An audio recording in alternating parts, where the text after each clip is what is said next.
এবার ঢালিউডে ৬টি ছবি নেমেছিল লড়াইয়ে। প্রতিযোগিতার দৌড়ে সপ্তাহ শেষে এগিয়ে রইল কোন সিনেমা। প্রথম সপ্তাহে নিয়মিত, অনিয়মিত আর মাল্টিপ্লেক্স মিলিয়ে ১৭১টি পর্দায় প্রকাশিত হয়েছে সিনেমাগুলো। এর মধ্যে বরবাদের দখলেই ছিল ১২০টি, আর জঙ্গলি, জিন 3, দাগি, চক্কর ৩০২ ও অন্তরাত্মা মিলিয়ে হয়েছে ৫১টিতে। এবারের ঈদে সিনেমাগুলোর ভিড়ে হল মালিকেরা আশার আলো দেখছেন। হলগুলোতে চলছে দর্শকের হইচই। চাপ সামাল দিতে লেট নাইটেও চলছে শো। বরবাদ ছবির প্রযোজনা প্রতিষ্ঠান রিয়েল এনার্জি প্রোডাকশন এর তথ্য অনুযায়ী জানা যায় ৭ দিনে বরবাদ ছবি ২৭ কোটি ৪৩ লক্ষ টাকার টিকিট বিক্রি করেছেন। এর মধ্যে ইন্ডাস্ট্রি হিটের তকমা পেয়েছে এটি। অন্যদিকে সিয়াম আহমেদ অভিনীত জঙ্গলির তেমন চাহিদা না থাকলেও প্রশংসা আদায় করে নিচ্ছে। জঙ্গলির প্রযোজনা প্রতিষ্ঠান টাইগার মিডিয়ার তথ্য মতে এ সপ্তাহে এই ছবি ১ কোটি টাকার টিকিট বিক্রি করেছে। আফরান নিশোর দাগি আশানুরূপ দর্শক টানছে। প্রতিযোগিতার মাঠে শাকিব খানের চোখে চোখ রেখে কথা বলছেন ছোট পর্দা অভিনেতা আফরান নিশো।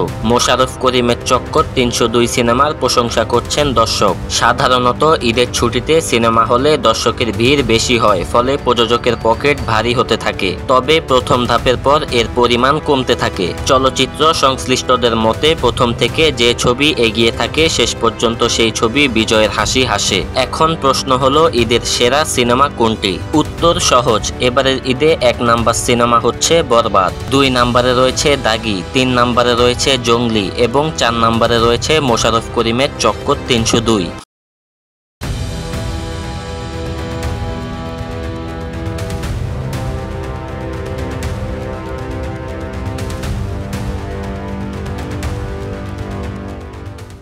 ভিডিওটি ভালো লাগলে এখনই আমাদের চ্যানেলটি সাবস্ক্রাইব করুন আর পাশে থাকা বেল আইকনটি বাজিয়ে দিন এবং কমেন্ট সেকশনে জানিয়ে দিন আপনার গুরুত্বপূর্ণ মতামত।